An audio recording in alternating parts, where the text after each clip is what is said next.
नमस्ते दोस्तों। आज की इस वीडियो में आपका स्वागत है।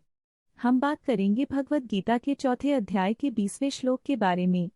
यह श्लोक हमें सिखाता है कि कैसे कर्म और अकर्म का ज्ञान हमें सही निर्णय लेने में मदद करता है। तो अगर आपको हमारा कंटेंट पसंद आए तो कृपया लाइक करें और सब्सक्राइब करना न भूलें। चलिए आज का वीडियो शुरू करते हैं।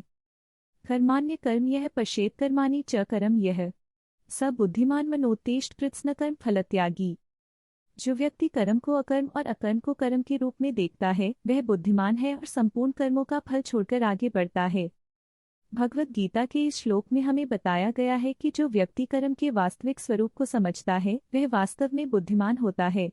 ऐसा व्यक्ति कर्मों के फल से नहीं बंधता बल्कि अपने कर्तव्यों का पालन करते हुए भी उनसे डिटैच रहता है।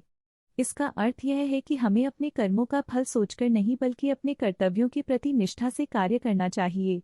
इस प्रकार हमें अपने कर्मों का फल भगवान पर छोड़ देना चाहिए।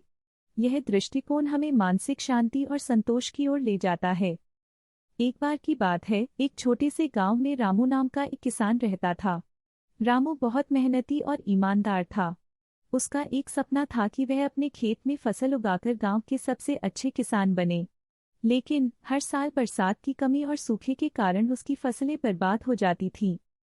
एक दिन रामू अपने दोस्त मोहन के साथ खेत में काम कर रहा था। मोहन ने कहा, रामू तुम हमेशा मेहनत करते हो लेकिन तुम्हारी फसलें क्यों बर्बाद होती हैं? रामू ने गहरी सांस ली और कहा, मैं समझता हूँ मोहन। मेहनत करने के बाद भी जब प्रकृति साथ नहीं देती तो हमें क्या करना चाहिए? तब मोहन ने उसे भगवद गीता का यह श्लोक सुनाया, कर्माण्य कर्म यह पश्येत कर्माणि च करम यह। मोहन ने कहा, देखो हमें अपने कर्मों का फल भगवान पर छोड़ देना चाहिए। हम मेहनत करें लेकिन फल की चिंता नहीं करें। रामू ने उस दिन से अपने काम पर ध्यान देने का निश्चय किया। उसने फसल उगाने के लिए नई तकनीकें अपनाई और अपने काम में मन लगाकर लगा रहा। जब फसल तैयार हुई तो उसकी मेहनत रंग लाई। गांव वाले उसकी मेहनत और सफलता को देखकर आश्चर्यचकित थे। रामू ने कहा, मैंने सिर्फ मेहनत की और फल भगवान पर छोड़ दिया। यही गीता का संदेश है। इस कहानी से हमें यह सीखने को मिलता है कि कर्म करते रहना चाहिए लेकिन उनका फल भगवान पर छोड़ देना चाहिए।